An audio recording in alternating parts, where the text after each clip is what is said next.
La vie ne s'arrête pas pour attendre ceux qui se brisent. Elle te frappe, te pousse et te teste sans demander la permission. Et si tu ne renforces pas ton esprit, n'importe quel mot, n'importe quel rejet ou n'importe quel échec peut te démolir complètement. C'est pourquoi tu es ici, parce que tu sais que tu ne peux plus continuer à vivre avec des émotions qui te contrôlent, des réactions qui te trahissent et des pensées qui te brisent de l'intérieur. Devenir quelqu'un de fort émotionnellement n'est pas un luxe, c'est une nécessité. Il ne s'agit pas de devenir froid, mais de cesser d'être manipulable par ce qui se passe à l'extérieur. Il s'agit de répondre fermement quand tout le monde réagit impulsivement, de rester serein quand les autres explosent, de ne laisser personne décider de ta paix ni de ta valeur. Ce que tu vas apprendre ici n'est pas théorique, c'est pratique, c'est la vie réelle, c'est la discipline mentale. Ce sont des principes stoïciens appliqués au quotidien pour que tu agisses avec clarté, même sous pression, pour que les déceptions ne te renversent pas et pour que ton esprit soit un espace ordonné, fort et sous ton contrôle, pas sous le contrôle de tes émotions. Cette vidéo est faite pour les personnes qui en ont assez de se briser pour n'importe quoi, qui veulent devenir fermes, sereines et inébranlables. Et si tu restes jusqu'à la fin, je vais te donner 8 leçons que n'importe qui peut appliquer, mais que très peu ont le caractère pour pratiquer. Si tu es prêt à arrêter de réagir comme avant et à commencer à vivre avec une véritable force intérieure, avançons. 1. Forge ta cuirasse émotionnelle. Forger une cuirasse émotionnelle est comme tremper un métal dans le feu. D'abord il se chauffe, puis il est frappé, ensuite il se refroidit et enfin il se renforce. Ton caractère fonctionne de la même manière. Chaque coup émotionnel, chaque déception, chaque trahison et chaque chute ne sont pas là pour te détruire, mais pour te modeler. Ce que la plupart des gens font, c'est se briser à la première étincelle, réagir sans réfléchir, perdre le contrôle et transformer un coup en une blessure permanente. Tu ne peux pas te permettre ce luxe si tu veux vraiment devenir quelqu'un de solide et d'inébranlable, car une cuirasse émotionnelle ne se fabrique pas dans le confort, elle se crée au milieu de la pression et du chaos. La première chose que tu dois comprendre est que personne ne va te protéger des émotions intenses. Ni la famille, ni les amis, ni les relations, ni la vie elle-même. Les gens peuvent te soutenir, mais ils ne peuvent pas te donner de la force. La force s'entraîne en toi, en silence et avec discipline. La cuirasse émotionnelle n'est pas de la froideur, car la froideur est une défense par peur. Ta cuirasse est la conscience, c'est le contrôle de soi, c'est la maturité.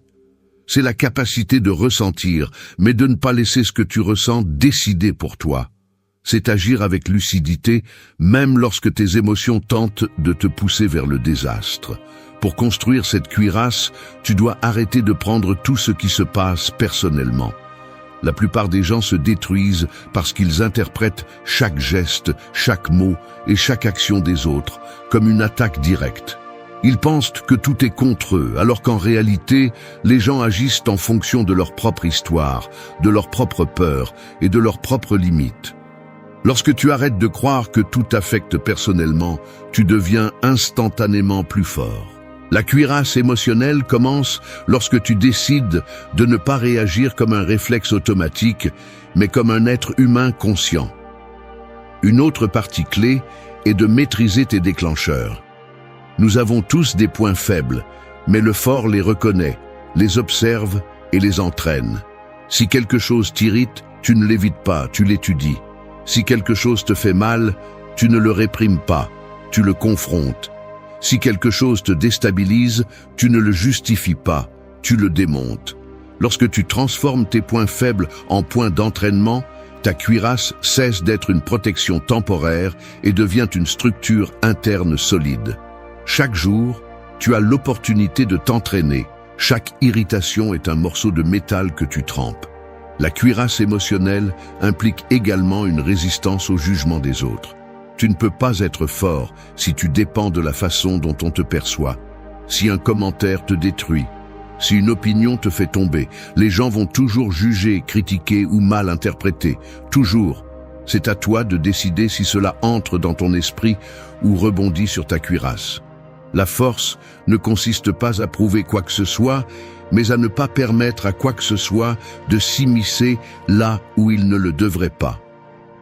Être émotionnellement fort signifie que ta valeur n'est plus entre les mains d'autrui, elle est dans ton propre jugement, ta propre pensée et ta propre discipline. Et le plus important, une cuirasse émotionnelle ne signifie pas t'isoler du monde, mais filtrer le monde. Cela ne signifie pas arrêter de ressentir, mais apprendre à ressentir intelligemment. Cela ne signifie pas arrêter de faire confiance, mais choisir où et en qui placer ton énergie. La cuirasse n'est pas un mur qui te sépare de la vie, c'est un filtre qui te protège de ce qui essaie de te saboter. Lorsque tu la construis bien, tu peux marcher dans n'importe quel environnement, tu peux affronter n'importe quel commentaire et tu peux supporter n'importe quelle pression sans perdre ta stabilité interne. Forger ta cuirasse émotionnelle est la première étape pour devenir quelqu'un qui ne se brise pas de l'intérieur, même si la vie le frappe de l'extérieur. Et si cette première étape exige de la discipline et du caractère, c'est parce que tu commences à entrer dans le territoire de ceux qui évoluent vraiment. 2. Libère ta valeur des résultats. Libérer ta valeur des résultats est comme séparer l'or de la terre.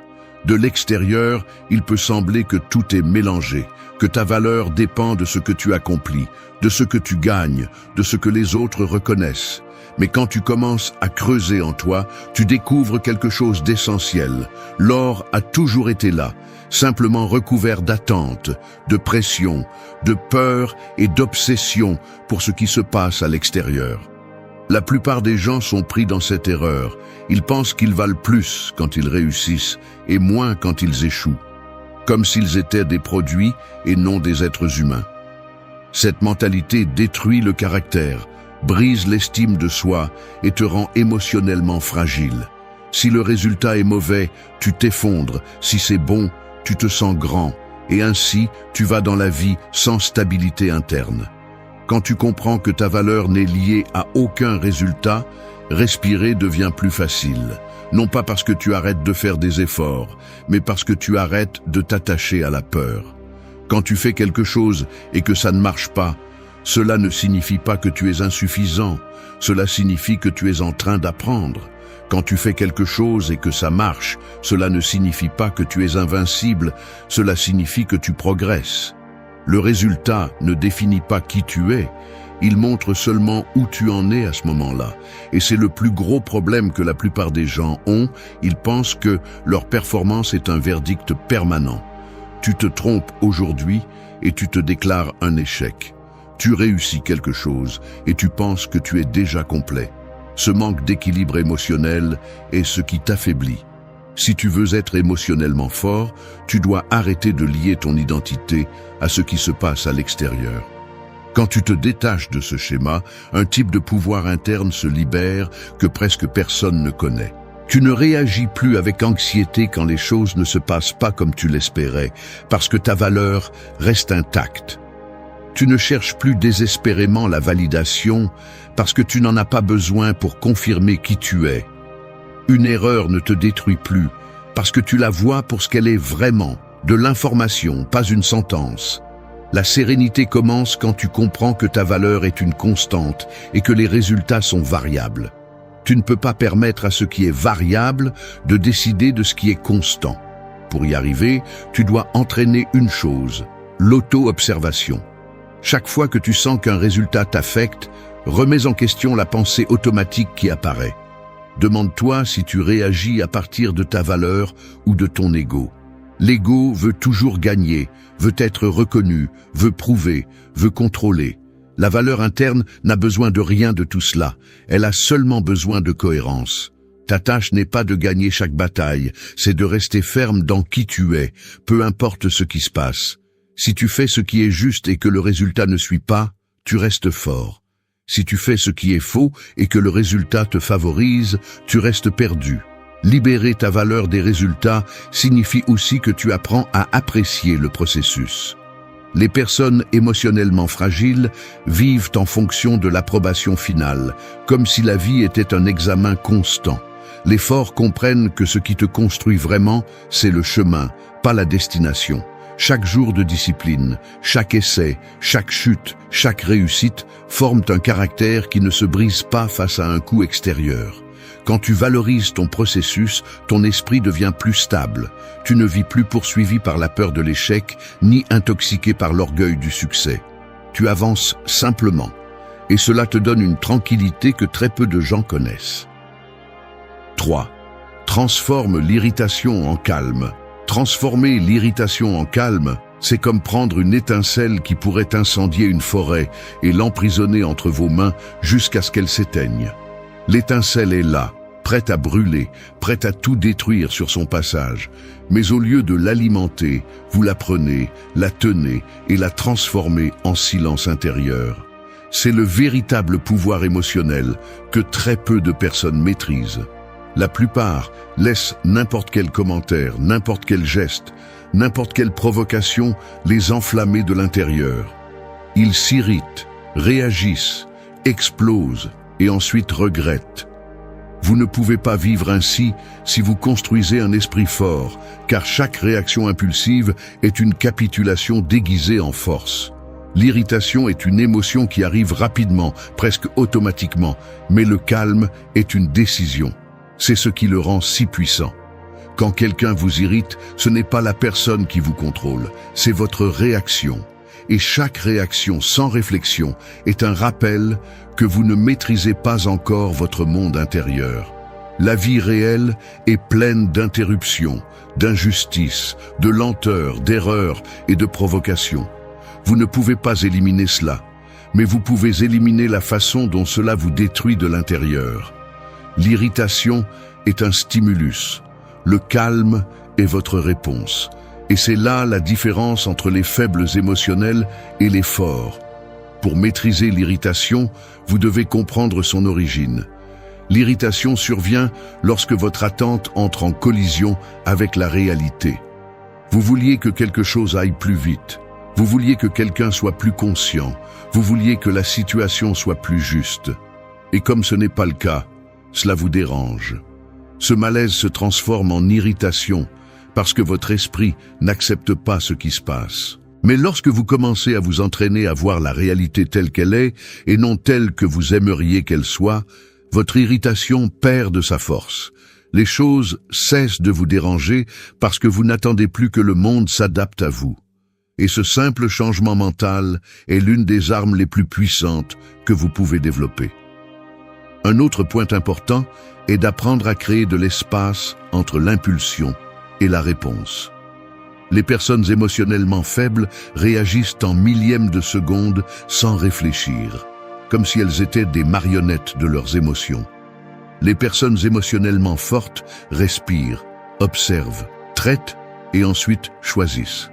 Cet espace de 2 secondes peut sauver des disputes, éviter des décisions impulsives et maintenir votre stabilité. Il ne s'agit pas de réprimer ce que vous ressentez, il s'agit de le diriger. Lorsque l'irritation monte, vous ralentissez. Lorsque l'émotion crie, vous parlez plus doucement. Lorsque l'esprit veut courir, vous décidez de marcher.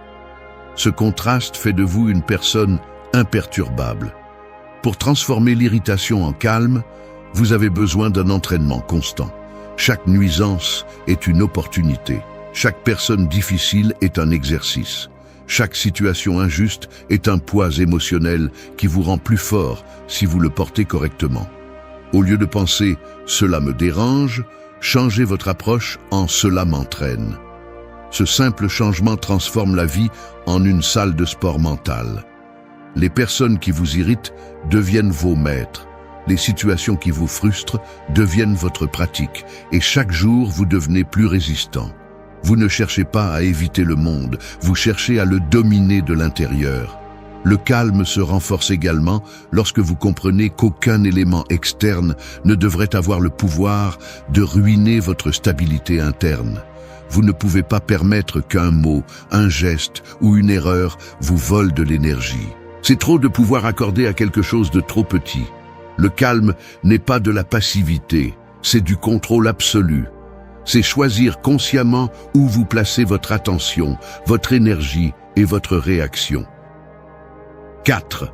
Transforme la peur en maître. Transformer la peur en maître, c'est comme marcher la nuit avec une lampe de poche qui n'éclaire que quelques pas. Car même si l'obscurité t'entoure, chaque pas que tu fais éclaire un peu plus le chemin. La peur est cette obscurité que tout le monde ressent. Mais ce qui te différencie n'est pas de l'éviter, mais d'avancer à l'intérieur d'elle. Les gens qui ne surmontent jamais rien s'arrêtent chaque fois qu'une peur apparaît, comme si la peur était un mur. Les personnes émotionnellement fortes comprennent quelque chose de différent. La peur n'est pas un mur, c'est une porte. Et derrière cette porte, il y a toujours de la croissance, de la force et de la clarté. C'est pourquoi les faibles fuient et les forts apprennent. La peur n'est pas synonyme de danger, la peur est synonyme d'incertitude. Et l'incertitude fait partie de tout ce qui est important dans la vie. Changer, prendre de grandes décisions, s'éloigner de ce qui te détruit, se rapprocher de ce qui t'exige, construire la discipline, commencer quelque chose de nouveau, laisser une étape derrière, tout cela active la peur. Non pas parce que tu es en danger, mais parce que tu sors de ce que tu connais. Le problème est que la plupart des gens interprètent cette peur comme un signe qu'ils doivent s'arrêter. Toi non. Tu vas l'interpréter comme un signe que tu avances vers un lieu qui exige une version plus grande de toi. La peur ne devient un ennemi que lorsque tu ne la comprends pas. Lorsque tu crois qu'elle te dit « tu ne peux pas ». En réalité, ce qu'elle dit, c'est « cela te dépasse aujourd'hui ». Mais si tu l'affrontes, cela te dépassera demain. Chaque fois que tu fuis la peur, tu te fais plus petit. Chaque fois que tu l'affrontes, tu te fais plus grand. C'est le calcul émotionnel que peu de personnes acceptent. C'est pourquoi ceux qui grandissent rapidement sont souvent ceux qui s'exposent à des situations inconfortables, qui regardent la peur en face, qui ne cherchent pas de certitude absolue, mais une bravoure progressive. Ils n'ont pas besoin d'être invincibles, ils ont juste besoin d'être déterminés. Pour transformer la peur en maître, tu dois commencer par observer ce qui te fait vraiment peur. Normalement, ce n'est pas la situation en elle-même, mais les histoires que ton esprit crée autour d'elle. Tu ne crains pas de parler, tu crains d'être jugé. Tu ne crains pas d'essayer, tu crains d'échouer. Tu ne crains pas d'avancer, tu crains de perdre. Lorsque tu sépares l'émotion de l'histoire, la peur devient plus petite et gérable.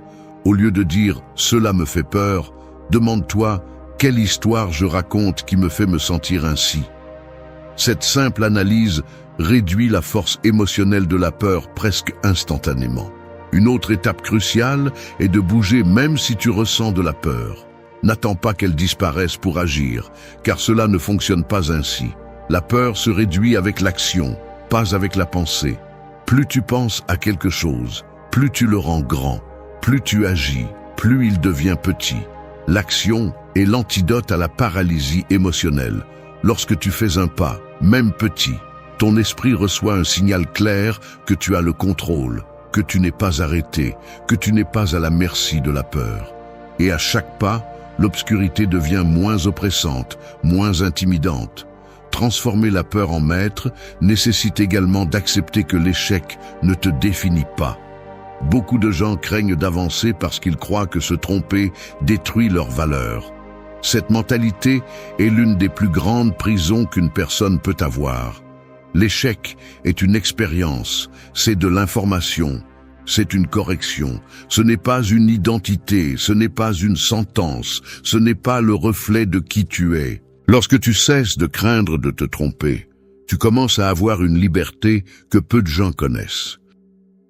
5. Réponds toujours avec sérénité. Répondre toujours avec sérénité, c'est comme tenir un verre plein d'eau, alors que tout le monde autour de toi te pousse, crie et bouge sans contrôle. Si ta main tremble, l'eau se renverse. Mais si tu gardes le pouls ferme, peu importe le chaos environnant, le verre reste intact. Cette fermeté est la sérénité, une maîtrise consciente que très peu de personnes atteignent parce que la plupart vivent en réagissant, pas en répondant. Tout le monde pense que la force se voit en élevant la voix, en démontrant le pouvoir, en répondant rapidement. Mais la vraie force est de garder le contrôle lorsque la situation essaie de te l'arracher. Répondre avec sérénité ne signifie pas toujours rester silencieux. Cela signifie savoir quand parler et quand ne pas le faire, quand agir et quand attendre, quand avancer et quand lâcher prise. La sérénité est une stratégie, pas de la passivité. C'est de la conscience, pas de la faiblesse. C'est comprendre que tu n'as pas besoin de t'engager dans chaque combat. Tu n'as pas besoin de clarifier chaque malentendu. Tu n'as pas besoin de prouver quoi que ce soit à qui que ce soit. La sérénité te rend sélectif et la sélectivité te rend puissant. Lorsque tu décides de ne pas réagir impulsivement, tu retires à l'autre personne le contrôle qu'elle avait sur toi. Personne ne domine ton esprit lorsque tu décides comment et quand répondre. La plupart des gens explosent parce qu'ils ne savent pas gérer la pression interne. Ils confondent le soulagement émotionnel avec l'explosion émotionnelle. Ils pensent que crier, se défendre rapidement ou répondre avec fureur est une libération du poids. Mais tout ce qu'ils font est de le multiplier. Ensuite, ils regrettent, se sentent mal, se blâment ou endommagent inutilement les relations. La sérénité brise ce cycle.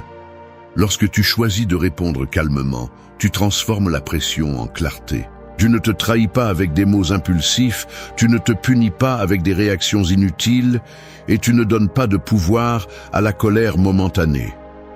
Pour répondre avec sérénité, tu as besoin de t'entraîner à l'observation interne.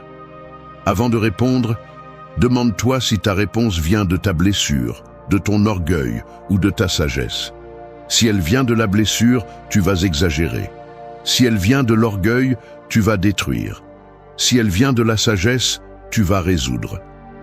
Cette analyse de 2 secondes te sépare de ceux qui vivent pris au piège dans leur propre manque de contrôle.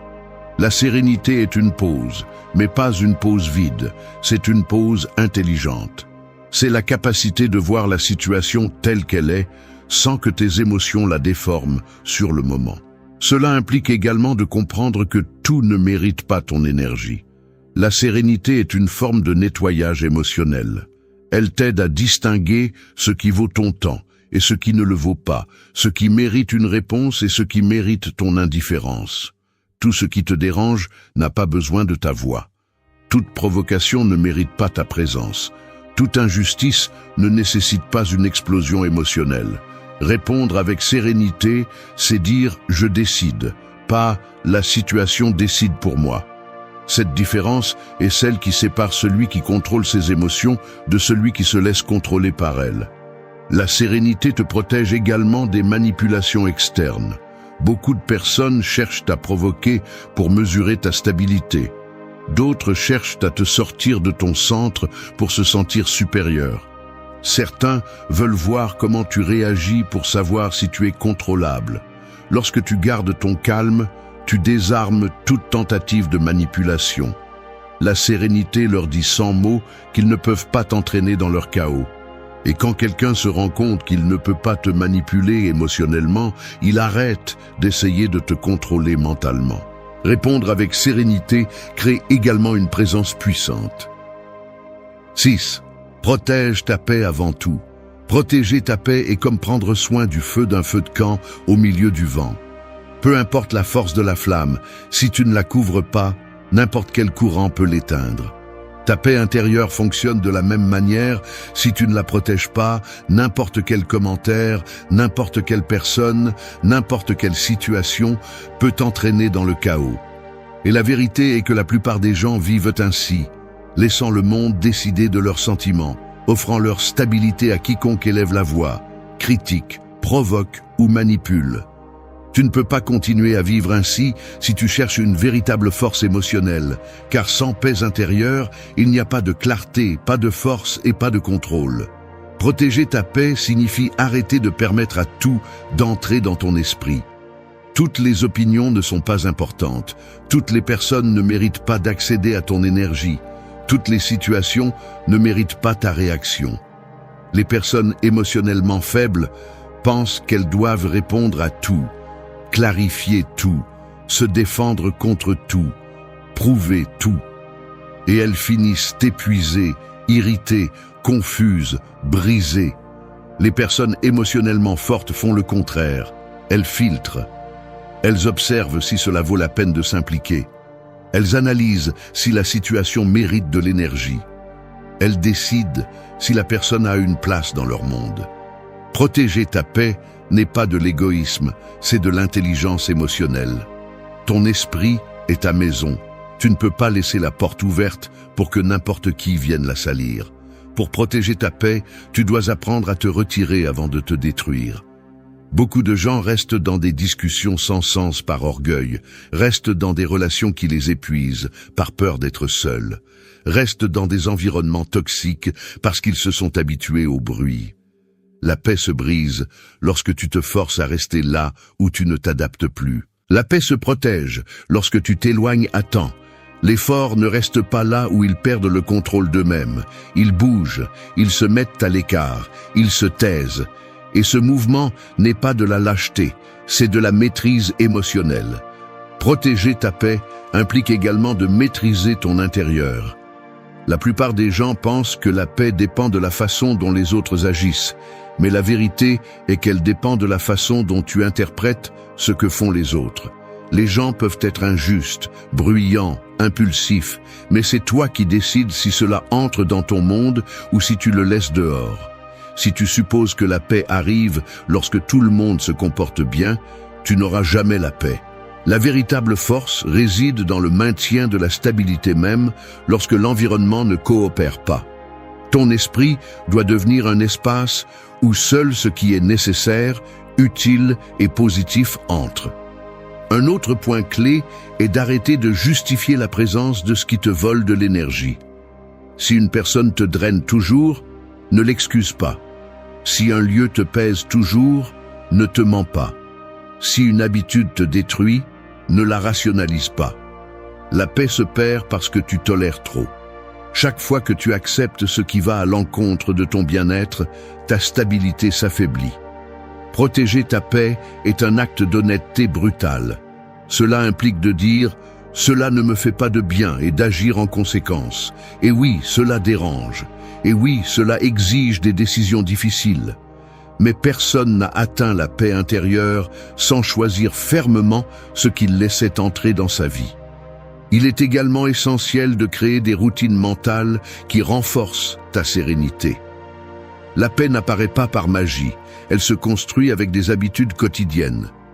Respirer avant de réagir, penser avant de parler, analyser avant de répondre, observer avant de supposer. Chaque petit acte crée une stabilité interne. Chaque stabilité accumulée devient une paix soutenue. 7. Laissez l'esprit guider. Laisser l'esprit guider, c'est comme conduire un véhicule au milieu d'une tempête. La pluie frappe les vitres, le vent secoue la voiture, les lumières extérieures te confondent et le bruit extérieur cherche à te distraire. Si tu perds le contrôle du volant pendant une seconde, tu t'écrases. Mais si tu tiens fermement la direction, tu avances même si le chaos est intense. C'est ce qui se passe en toi lorsque les émotions tentent de prendre le contrôle. La tempête, c'est toi si tu ne formes pas ton esprit. Le conducteur, c'est toi quand tu décides de penser avant de ressentir, de raisonner avant de réagir, de guider avant de te laisser emporter. La plupart des gens sont dirigés par des impulsions, des commentaires, des provocations, des désirs momentanés et des émotions volatiles.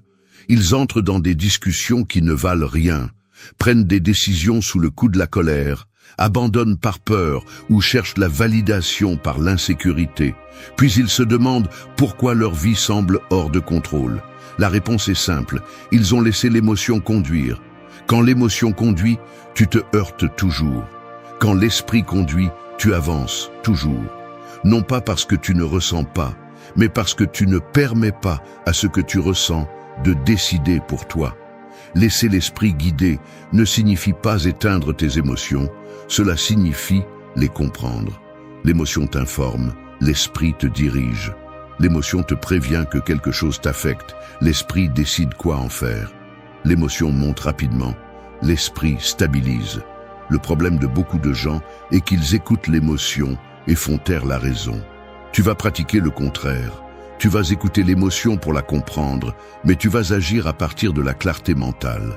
C'est le véritable pouvoir de l'autocontrôle. Agir à partir de la partie la plus forte de toi, pas de la plus vulnérable. Pour y parvenir, tu dois t'habituer à penser avec précision. Chaque fois que quelque chose te perturbe, demande-toi ce qui se passe réellement. Est-ce la situation ou est-ce ton interprétation? Est-ce la personne ou est-ce ton attente? Est-ce un véritable problème ou est-ce ton ego qui réagit? Cette simple question désactive les explosions émotionnelles. L'esprit analyse, sépare et organise ce que l'émotion déforme. Lorsque tu commences à faire ce processus automatiquement, tu deviens une personne impossible à manipuler et très difficile à déstabiliser. Laisser l'esprit guider implique aussi d'apprendre à différer la réaction. Tout ne mérite pas une réponse immédiate. En fait, presque rien ne le mérite. L'émotion veut toujours des réponses urgentes, rapides, impulsives. L'esprit veut des réponses stratégiques. Plus tu t'entraînes à t'arrêter quelques secondes avant de répondre, plus tu deviens fort. Ce petit espace mental te sauve de décisions qui nuisent à ta vie, à tes relations et à tes objectifs. Un autre point fondamental est de maintenir la clarté dans tes priorités. L'émotion te distrait, te pousse vers l'immédiat, vers ce qui fait mal maintenant, vers ce qui irrite sur le moment. L'esprit te rappelle le chemin, le but, ce qui compte vraiment. Quand l'esprit guide, tu ne perds pas de temps à te battre avec des personnes qui n'apportent rien. Tu ne t'épuises pas dans des situations qui ne changeront pas. Tu ne sacrifies pas ta stabilité pour impressionner qui que ce soit. L'esprit te maintient concentré, et une concentration solide crée une vie solide. Laisser l'esprit guider, c'est aussi maîtriser le dialogue interne. Nous avons tous une voix intérieure qui peut nous renforcer ou nous détruire. L'émotion a tendance à exagérer, à grossir les problèmes, à anticiper les tragédies, à créer des histoires irréelles. L'esprit équilibré coupe ces narrations, les désarme et les remplace par des raisonnements clairs. 8. Fais de la